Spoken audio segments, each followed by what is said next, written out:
ಪ್ರಹ್ಲಾದ್ ಜೋಶಿ ರಾಜ್ಯಕ್ಕೆ ಹಣ ಕೊಡಿಸೋ ಪ್ರಯತ್ನ ಮಾಡಿಲ್ಲ. ಕನ್ನಡಿಗರ ಹಿತರಕ್ಷಣೆ ಕಾಪಾಡುವಂತ ಕೆಲಸ ಜೋಶಿ ಮಾಡಿಲ್ಲ. ಪರಿಹಾರ ನೀಡೋ ಕುರಿತು ಮೋದಿಗೆ ಜೋಶಿ ಪ್ರಶ್ನೆ ಮಾಡಿಲ್ಲ. ಜನರ ಕಷ್ಟಗಳ ಬಗ್ಗೆ ಮಾತನಾಡದವನಿಗೆ ಮತ ಯಾಕೆ ಹಾಕಬೇಕು?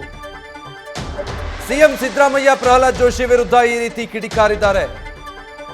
ಜೋಶಿ ಬಿಟ್ಟು ವಿನೋದ್ ಅಸೂಟಿಗೆ ಮತ ಹಾಕಿ ಅಂತ ಸಿಎಂ ಮತದಾರರಲ್ಲಿ ಮನವಿ ಮಾಡಿದ್ದಾರೆ. ರಾಜ್ಯದ ಯಾವುದೇ ಸಂಕಷ್ಟಕ್ಕೂ ಕೂಡ ಕೇಂದ್ರದಿಂದ ಏನಾದರೂ ಪರಿಹಾರ ಕೊಡಿಸೋ ಪ್ರಯತ್ನ ಪ್ರಹ್ಲಾದ್ ಜೋಶಿ ಅವರಿಂದ ಕಿಂಚಿತ್ತೂ ಆಗಿಲ್ಲ. ಹೀಗಾಗಿ ನಮ್ಮ ಅಭ್ಯರ್ಥಿಗೆ ಮತ ಹಾಕಿ ಅಂತ.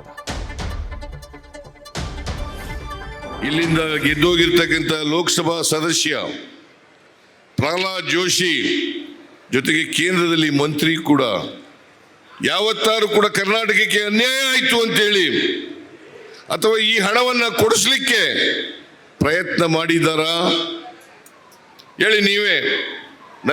ಪ್ರಹ್ಲಾದ್ ಜೋಶಿ ಅವರು ಪ್ರಯತ್ನ ಮಾಡಿದಾರಾ? ಮಾಡಿಲ್ಲ. ಮತ್ತೆ ಅವರನ್ನೇ ಕಳಿಸ್ತೀರಾ? ಕಳಿಸ್ತೀರಾ? ಅವ್ರನ್ನೇ ಕಳಿಸ್ತೀರಾ?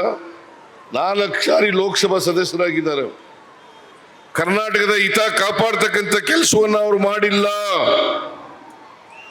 ಕನ್ನಡಿಗರ ಹಿತ ಕಾಪಾಡ್ತಕ್ಕಂಥ ಕೆಲಸವನ್ನು ಅವರು ಮಾಡಿಲ್ಲ.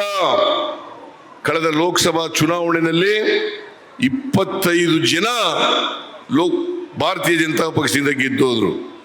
25 ಜನ ಯಾವತ್ತಾರು ಕೂಡ ಕರ್ನಾಟಕದ ಪರವಾಗಿ ಮಾತಾಡಿರ್ತಕ್ಕಂಥದ್ದನ್ನು ನೋಡಿದ್ದೀರಾ ಪಾರ್ಲಿಮೆಂಟ್ನಲ್ಲಿ?